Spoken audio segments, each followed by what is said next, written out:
Welcome to your Wyrdoscope. So it's a plug and play device, and this video will show you how to get it set up and have it running.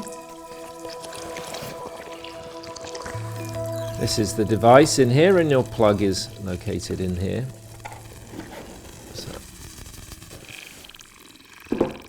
The device can run for about 6 hours once it's fully charged. So if it's charged, you don't need to plug it in.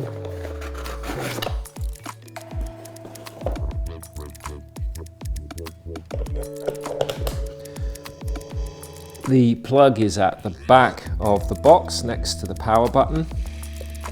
Plug it in there. And to turn it on, you simply press the power button in and it'll turn red. It will now take about a minute to boot up. Your Wyrdoscope is a computer.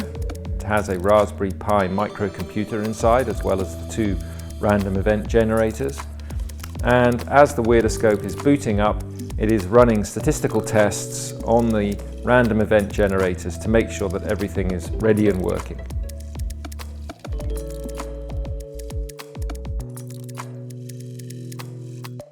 So you will know that it has successfully run its tests and booted up when the button on the top, the event button, has turned on with its blue light, and when the indicators on the back are lit as well. The indicator above the power button indicates the charge of the battery, so it's currently about halfway charged and will now, while it's plugged in, continue to charge. Once fully charged, it will run for about 6 hours standalone. And the indicator on the other side is the amount of memory that is used on the memory cards. So the device will store all of the data that you generate with it until you delete it from the card through your laptop. If you are just gathering data, it will run for years, so there is no rush to have to delete it. Audio data takes a bit more room, but there is still plenty of space on the cards for your data, and should it ever fill up, you can always delete it as in the user manual. The socket underneath is an HDMI socket, so that enables you to plug a screen, for example, into the Wyrdoscope so that you can either work directly on the data on the Raspberry Pi computer inside, or project out onto the screen the data as it is being processed in the Wyrdoscope. So there is a USB-C input on the front. That can be used to plug in a hub like this.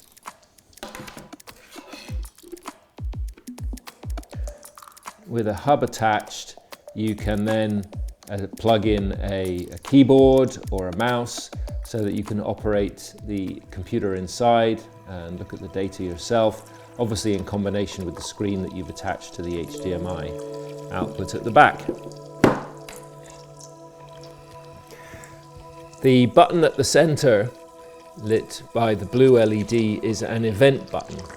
That means that should something be happening while you are running the Wyrdoscope that feels like an important event, you just simply press the button and that will stamp that moment into the data stream.